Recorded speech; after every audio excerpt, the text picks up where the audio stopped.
The night my wife signed the papers in front of her entire family, she smiled like she had just won Christmas, but the chair beside her was already empty because I had stopped being her husband long before her pen touched that page.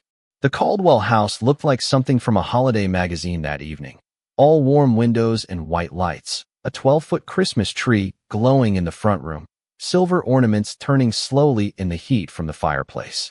Snow was coming down over the long driveway, soft and clean, covering tire tracks almost as fast as they were made. Inside, 27 people stood with champagne glasses in their hands, pretending this was a celebration and not an execution wrapped in red ribbon. My wife, Madison Walker, sat at the head of the dining table in a cream-colored dress her mother had picked out, with her blonde hair pinned back and that polished little smile she used whenever she wanted the room to believe she was the victim. Her father, Richard Caldwell, stood behind her like a judge who had already decided the sentence. Her mother, Patricia, kept one hand on Madison's shoulder, gentle enough for a Christmas card, firm enough to say she approved of everything about to happen. Her brother Blake leaned against the mantel with a drink in his hand, grinning the way men grin when they think someone else is finally about to be put in his place. The folders sat in front of Madison, thick, cream paper, black ink, gold paperclip, far too pretty for what it was supposed to destroy. She uncapped the pen slowly, letting everyone watch. Then she looked toward the empty chair where I should have been and said, clear enough for the whole room to hear, "Merry Christmas, Ethan. You finally lost." A few people laughed. Not loudly, not at first, but enough. Enough to tell me, later, exactly who had been waiting for my humiliation like it was dessert. Then Madison signed her name. Madison Caldwell Walker, each letter sharp and confident. The signature of a woman who believed the room belonged to her, the house belonged to her father, the story belonged to her family. And I was just the tired contractor husband they had finally written out. What she did not know was that I had left before the roast was carved. My whiskey glass was still on the side table, untouched. My coat was gone from the hall closet. My truck had rolled down the driveway 15 minutes earlier, headlights off until I reached the county road, the snow swallowing the tracks behind me. I did not slam a door. I did not raise my voice. I did not give Richard the scene he wanted or Madison the breakdown she had rehearsed in her head.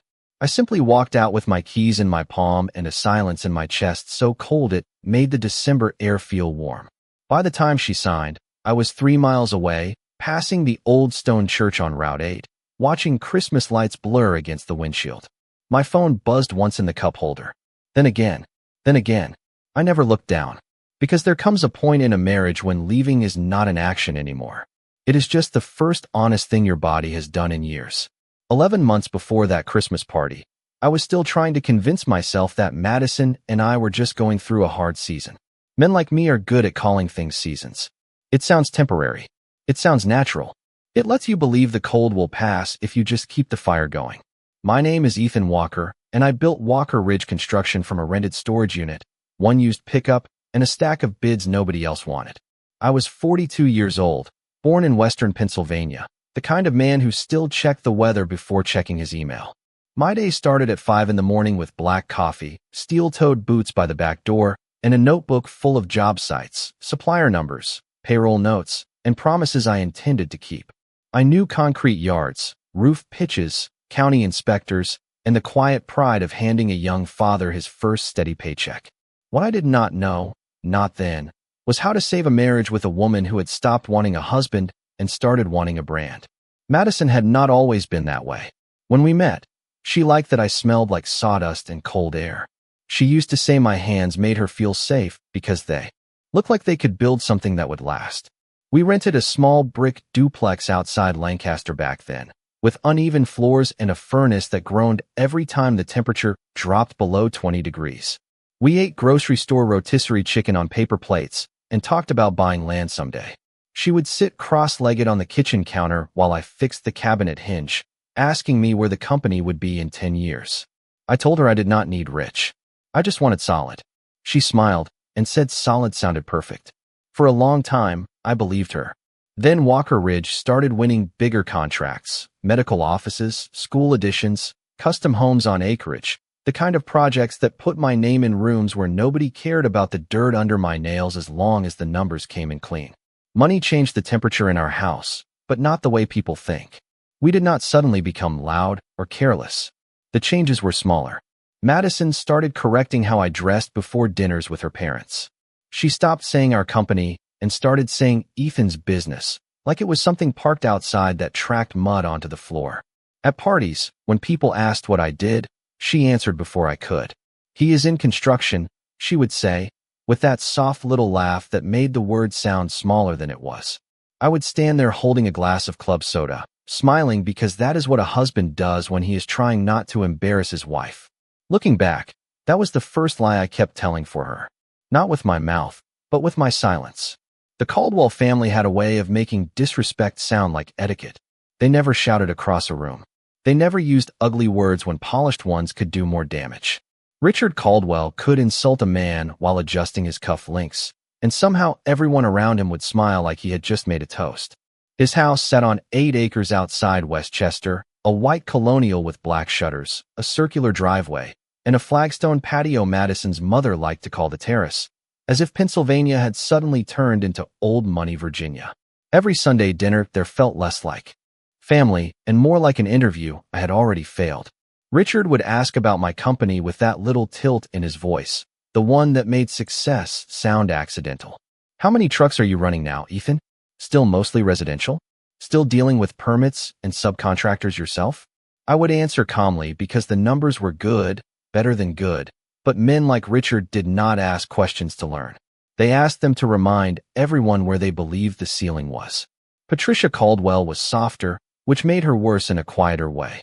She would touch Madison's arm and say things like, "Sweetheart, you must be exhausted carrying so much social responsibility by yourself," while I sat right there with dust still dried along the seam of my work jacket. Blake, Madison's younger brother, never bothered with subtlety. He called me the contractor, not every time, just often enough to make it clear it was not a mistake. One night at dinner, after I had spent 12 hours solving a drainage problem at a school project before a storm rolled in, Blake lifted his wine glass and said, "You have to respect a guy who can pour concrete all day and still figure out which fork to use." The table laughed. Not Madison's loud laugh. That would have been easier to forgive. Hers was small, controlled, almost private, like she was trying to hide it and failing just enough for me to see. I looked at her across the candles and waited for her eyes to meet mine. They did not. She studied the salad plate like it held instructions for a better life. That was the night something in me shifted, not broke, not yet, but shifted the way a foundation settles after too much water gets underneath it. After dinner, Richard led the men into his study, a room filled with leather chairs, framed golf photos, and shelves of books that looked untouched. He poured bourbon into glasses that cost more than my first table saw and started talking about asset structuring with Grant Whitmore, Madison's old family friend. Grant wore navy suits, clean shoes, and a smile that never reached both eyes at once. He had the easy confidence of a man who had never had to prove he belonged in a room. When I stepped in, Blake grinned and said, "Careful, Ethan, we are using big finance words in here." I smiled because I had learned a long time ago that anger is expensive when everyone is hoping you will spend it. Grant looked at me and said, "Actually, construction cash flow can be surprisingly complex for hands-on operators." Hands-on operators. That was what he called me while standing in a house where my company had repaired the west wing roof after Richard ignored 3 years of leaks. Madison came to the doorway just then, holding a glass of white wine, and for 1 second I thought she might step beside me. Instead, she looked at Grant and laughed softly. "Be nice," she said. "Ethan builds things." That was all. Not Ethan built a company. Not Ethan employs 70 people. Not Ethan carried us through years when nobody in this room knew how close we came to losing everything. Just Ethan builds things, as if I were a useful tool she kept in the garage. I drove home that night with Madison beside me, the heater blowing warm air against the windshield, the road black and wet under the headlights. She scrolled through her phone for 20 minutes before saying, "You were quiet tonight." I kept my eyes on the yellow line and said, "I was listening." She did not ask to what. That was when I understood the cruelest part of being diminished by people you married into. It is not the joke. It is not the laugh. It is the moment your own wife hears it, measures it, and decides your dignity is not worth making the room uncomfortable. The first time I saw Madison and Grant planning something behind my back, It did not come from a dramatic confession or a forgotten letter on the kitchen table. It came from a calendar notification reflected in the black screen of our microwave at 6:30 in the morning. I was standing in the kitchen, tying my boots, waiting for coffee to finish dripping, when Madison's phone lit up beside the fruit bowl. She was upstairs getting ready, heels tapping over the bedroom floor, humming softly like the day had no weight to it. The screen showed one line before it went dark again. Final review with Grant, Christmas signing strategy. 4 words can change the temperature of a room. I did not touch the phone. I did not call her name. I just stood there with one hand on my bootlace while the coffee machine hissed like it knew something I did not. Christmas signing strategy. It sounded too neat, too planned, too polished to be innocent. When Madison came downstairs, she wore a camel coat, pearl earrings, and the calm face of a woman who had already rehearsed her answers. I asked if she had plans that day. She said, lunch with my mother, maybe some shopping. Her voice did not shake. That was the thing about Madison. She had learned from Patricia that lying did not need volume if you wrapped it in routine. I kissed her cheek because habit is stubborn, and she smelled like expensive perfume and distance. After she left, I drove to the Willow Creek Medical Office job site and spent the morning reviewing framing delays while that phrase kept tapping the inside of my skull. Final review. Grant. Signing. Strategy. By noon, the sky had gone low and gray, and the first sleet of the season clicked against the trailer windows. I told my site manager I had a supplier meeting and drove into town. Grant Whitmore's office sat above a boutique bank on King Street, all dark glass and brass numbers, the kind of place where people talked about protecting wealth while somebody else fixed their roof. I parked across the street and watched Madison walk in at 12:43. No shopping bags. No Patricia. Just Madison, carrying a leather folder against her chest like it held a future she did not want me to see. She came out 90 minutes later with Grant beside her, both of them smiling in that careful professional way people use when the conversation has been anything but casual. He touched her elbow as they reached the sidewalk, not long, not intimate, but familiar enough to tell me this was not the first meeting. My stomach did not drop. It tightened. There is a difference. Dropping is shock. Tightening is confirmation. That night, I waited. I let Madison talk about traffic, a sale at the mall, her mother's Christmas menu. I nodded in the right places. I washed the dishes while she sat at the island sending messages with the phone, tilted away from me. Later, when she went upstairs, I found the receipt in her coat pocket because she had forgotten I was the one who always took clothes to the dry cleaner. 2 coffees. 1 turkey club. 1 private conference room charge at the Lancaster Club. Paid by Grant Whitmore. Under notes, printed in small blue ink, were 3 words that made everything finally stand still. Asset separation discussion. I folded the receipt and put it back exactly where I found it. Then I stood in the laundry room under the humming fluorescent light and understood something I should have understood months earlier. Madison was not drifting away. She was drawing a map out. And she was choosing Christmas, my favorite time of year, to make sure I got lost in front of everyone. The next morning, I did something Madison never expected from me. I did not confront her. I did not ask about Grant. I did not wave the receipt in her face or demand an explanation at the breakfast table. I made coffee, packed my job folder, kissed the air near her cheek, and drove 38 miles to Harrisburg to see Daniel Mercer. Daniel's office did not look like the kind of place where people went to buy miracles. It sat on the 3rd floor of an old brick building above a dentist and a tax preparer, with radiator heat clicking in the corners and law books lined up behind his desk like quiet witnesses. Daniel was in his late 50s, gray at the temples, calm in the eyes, the kind of lawyer who did not interrupt because he knew silence pulled more truth out of a man than questions did. I handed him the receipt, then the notes I had made from memory, the calendar phrase, the lunchtime, the private room charge, the way Madison had started asking about company accounts, vehicle titles, insurance policies, and whether the lake property was in both our names. Daniel read everything twice. Then he leaned back and said, "Ethan, this is not a fight yet. This is weather. We need to know which way it is moving before we build shelter." That sentence settled something in me. For months, I had felt like a man hearing noises in the walls, pretending the house was fine because he did not want to tear open the drywall. Daniel gave me permission to inspect the damage. We spent 4 hours going through the structure of my life. Walker Ridge construction was mine before the marriage, but growth during a marriage can make clean lines look blurry if you are careless. The trucks, the equipment, the office building, the 2 rental properties near York, the lake cabin in the Poconos, the retirement accounts, the trust my father had made me promise to protect before he passed. Every piece had a date, a paper trail, a signature, a history.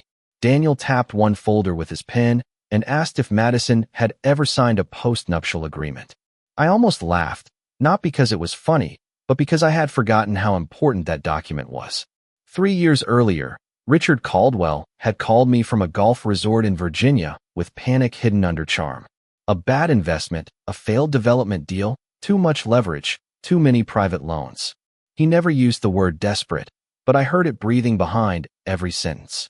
Madison cried in our kitchen that night, saying her parents could lose the house, saying Christmas would never feel the same if the Caldwell home went to the bank.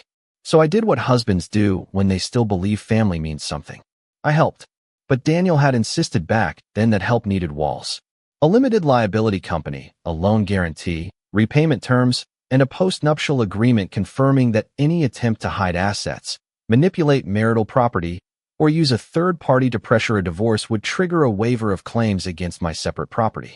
Madison signed it in blue ink at this same office, barely reading it because she was too relieved to care. I remembered her squeezing my hand afterward and saying, "You saved them." Daniel opened the scanned copy and turned the screen toward me. Her signature looked elegant, careless, permanent. He looked over the top of his glasses and said, "If she and Grant are planning what you think they are planning, she may already be standing inside the document that protects you." I stared at that blue signature until the room went quiet around it. For the first time in months, I did not feel angry. I felt awake. Madison thought I was the man who built things with lumber, steel, concrete, and sweat. She had forgotten I also knew how to read a blueprint. And now, finally, I could see hers. By mid-December, I had stopped reacting and started documenting. That is not as dramatic as shouting across a kitchen, but it is a lot more useful when the truth has to stand up under fluorescent lights and legal questions. Daniel Mercer gave me a list, and I followed it the way I followed a site plan. Bank statements, company records, property deeds, emails, calendar entries, loan documents from the Caldwell Rescue, copies of every agreement Madison had signed without respecting what her own name meant on paper. I kept everything in 3 places, one encrypted drive at my office, one locked drawer in Daniel's file room, and one folder in the cloud under a name boring enough that nobody would ever click it. All the while, Madison floated through the house like she was already packing me out of her future. She ordered new Christmas linens for her mother's party. She bought Richard a bottle of 18-year scotch. She had her nails done in a pale red she called cranberry glaze. She asked me what suit I planned to wear, then said, "Actually, maybe not the charcoal one. It makes you look like you are heading to a zoning board meeting." I smiled and said I would figure it out. That became my answer to everything. I would figure it out. She thought it meant I was clueless. It meant I was done giving her free access to my reactions. The real turn came 8 days before Christmas, on a Wednesday afternoon, when Daniel called and told me to come in before 5. His voice was calm, but there was a weight underneath it, the kind a man uses when he is holding something that matters. I left the job site in Bethlehem with mud on my boots and cold in my jacket, drove through 30 miles of gray highway, and found him standing by his office window with a printed email in his hand. It had come from a contact at the title company Grant had carelessly tried to pressure. Nothing illegal, nothing theatrical, just the kind of professional courtesy that happens when people remember who paid invoices on. Time for 15 years.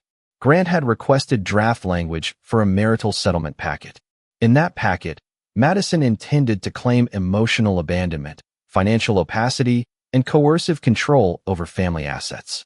I read those phrases twice. Emotional abandonment, financial opacity, coercive control. The words looked expensive, polished, and dead inside. Daniel watched my face and said, "This is the frame they want. They want you angry. They want you humiliated. They want you to refuse publicly so they can say you are unstable privately." I handed the paper back because my fingers had gone numb. Not from fear. From the strange calm that comes when a blurry shape finally becomes a name. Then Daniel slid another document across the desk. It was the old post-nuptial agreement, with the key clause highlighted in yellow, and beneath it a new legal notice addressed to Madison, Richard, and Grant. It required acknowledgement of any third-party involvement in asset separation discussions and preserved all remedies tied to attempted concealment or pressure. If she signed anything connected to Grant's packet after receiving that notice, she would confirm the very conduct the old agreement warned against. Daniel did not smile. Good lawyers rarely do at the important parts. He said, "Ethan, we are not tricking her. We are giving her the truth in writing. What she does with it is her choice." I looked down at Madison's old signature again and felt the last warm piece of hope leave quietly, without making a scene. 3 years earlier, that signature had saved her family's home. Now it was going to tell the truth about mine. That was when Daniel explained the part Madison never understood. The Caldwell house, the white colonial with the terrace and the Christmas tree and Richard's portraits on the wall, was not standing because Richard was brilliant. It was standing because my guarantee had kept the bank from taking it, and my limited liability company still held the secured interest they had been too proud to mention at dinner. Every candle Madison planned to light at that party sat under a roof I had once protected. Every laugh they had aimed at me had echoed inside a house my name had quietly kept alive. I drove home that night through light snow, both hands on the wheel, the heater humming against the windshield. Madison texted me a picture of the dining room table set for Christmas and wrote, "Mom says this year needs to be perfect." I stared at the message at a red light until it turned green. Then I typed back, "It will be." Christmas Eve arrived cold enough to make every breath look like evidence. By 5:30, the sky over Westchester had turned the color of wet slate, and snow moved through the headlights in thin white lines as Madison and I drove toward her parents' house. She sat beside me in a wool coat the color of cream, checking her reflection in the visor mirror, smoothing one strand of hair, then another, like the night could be controlled if every detail obeyed her. I wore the navy suit she had approved and said almost nothing. Silence had become the only room in our marriage where I still had any furniture. When we pulled into the Caldwell driveway, the house was glowing from every window. Garland wrapped the columns. Electric candles burned in perfect rows. The big front door opened before we reached the steps, and Patricia appeared with a smile bright enough to pass inspection. Richard stood behind her with a tumbler in his hand, already flushed with the confidence of a man who thought the evening belonged to him. Blake called out from the foyer, "There he is, the hardest working man in mud," and a few cousins laughed as they took our coats. Madison did not look at me. She moved ahead into the living room, where the tree rose 12 feet high beneath the vaulted ceiling, covered in silver ornaments, white lights, and tiny glass angels Patricia had collected for 30 years. It was beautiful in the way a staged house is beautiful, warm without being safe. Dinner began at 7.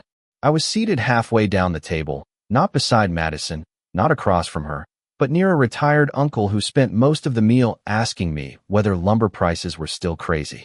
Madison sat close to Grant Whitmore, who had been introduced to the room as a family advisor, though nobody explained why a family advisor needed to attend Christmas Eve dinner with a leather folder beside his chair. Richard made a toast before dessert.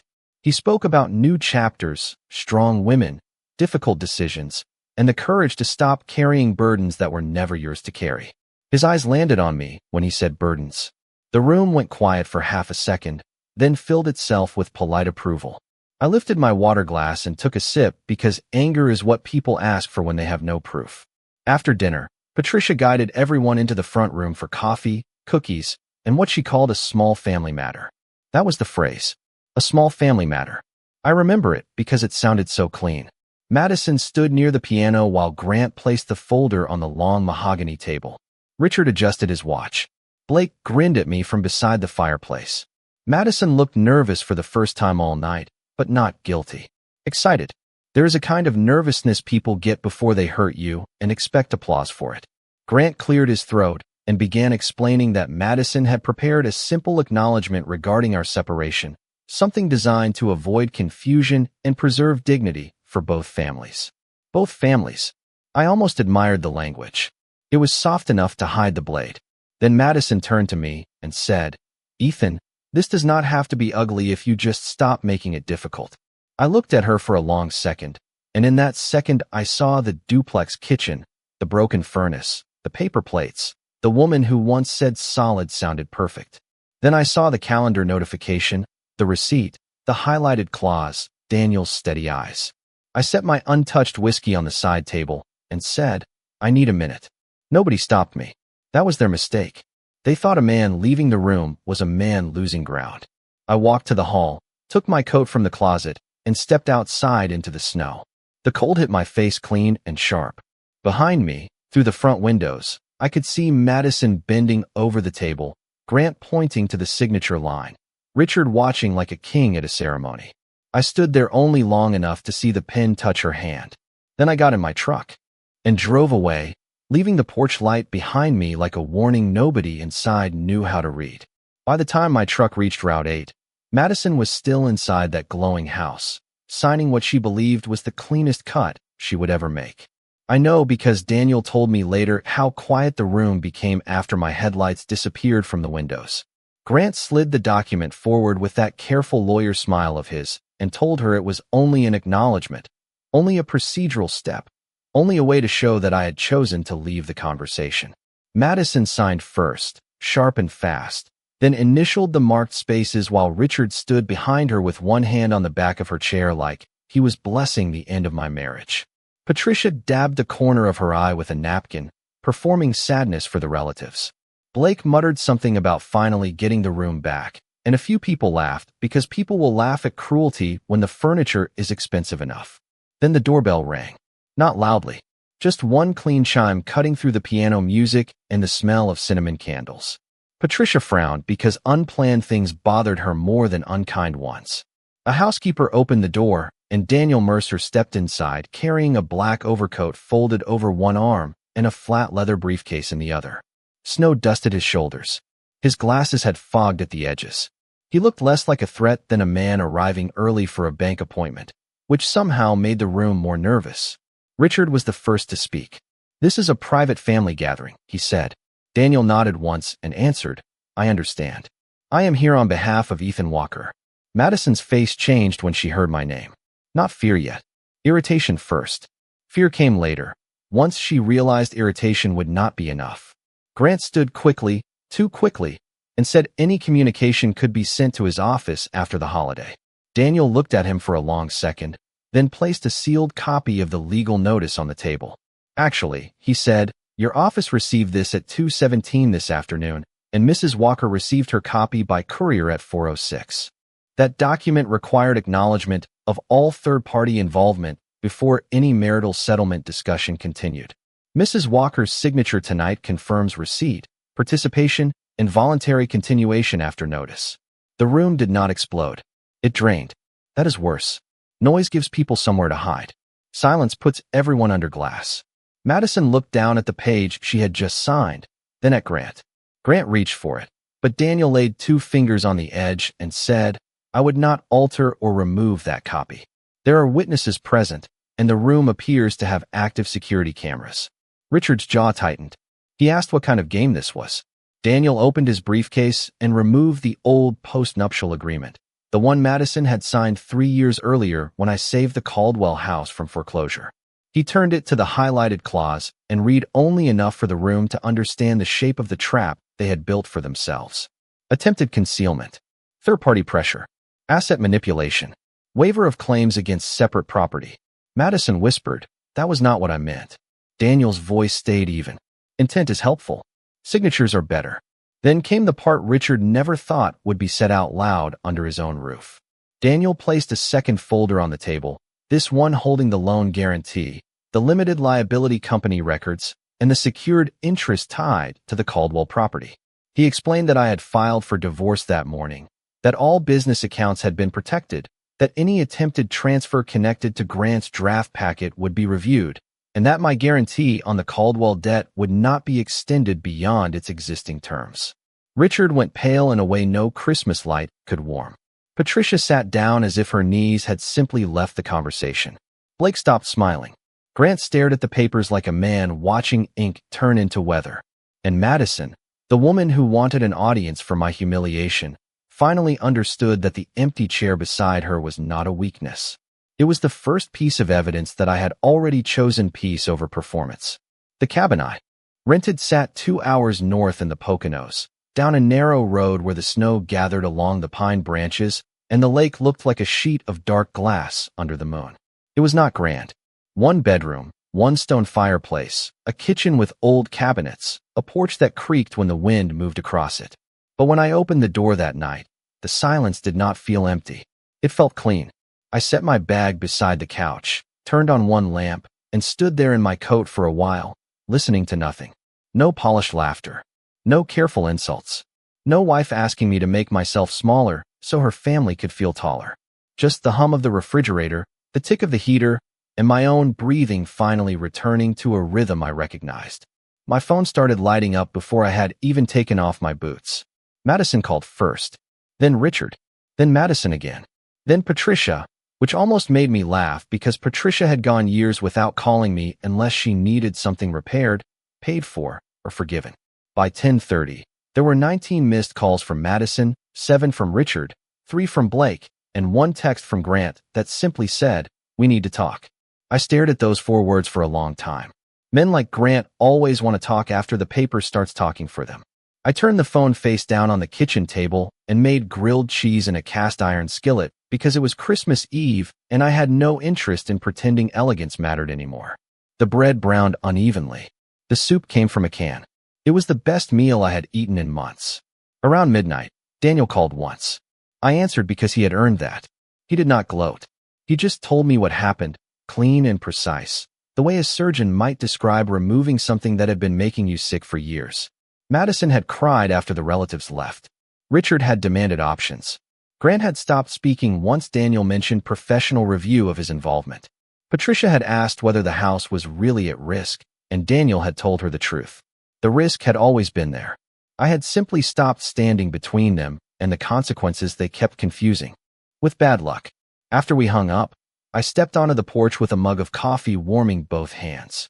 The air was sharp, maybe 20 degrees, cold enough to sting, but not enough to hurt.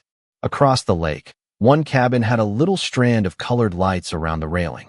Red, green, blue, gold, blinking slowly through the dark. I thought about Madison at our first apartment, hanging cheap ornaments on a 3-foot tree from a drugstore, laughing because it leaned to the left no matter what we did. I missed that woman for one honest second. Not the one who signed papers under her father's chandelier. The one who believed solid was enough. Then the second passed, and I let it. Grief does not mean you made the wrong choice. Sometimes it is just your heart packing the last box. The divorce took months, not because Madison had a winning argument, but because pride always files extensions. In the end, the agreement held. Walker Ridge stayed mine. The lake cabin stayed mine. The Caldwell house became Richard's problem again, which was all it ever should have been. Madison sent one handwritten letter in March, saying she had felt pressured, confused, afraid of disappointing her family.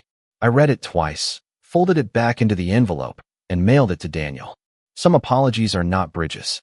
They are weather reports from towns you no longer live in. By the next Christmas, I was in that same cabin by choice, not escape. I had a real tree by the window, a better skillet, and a dog named Cooper sleeping near the fire like he owned the place. Outside, snow covered the porch rail in a clean white line. My phone stayed quiet. My life stayed quiet. And for the first time in years, quiet did not feel like punishment. It felt like the sound a man hears when he finally stops begging to be valued in a room that only respected his absence.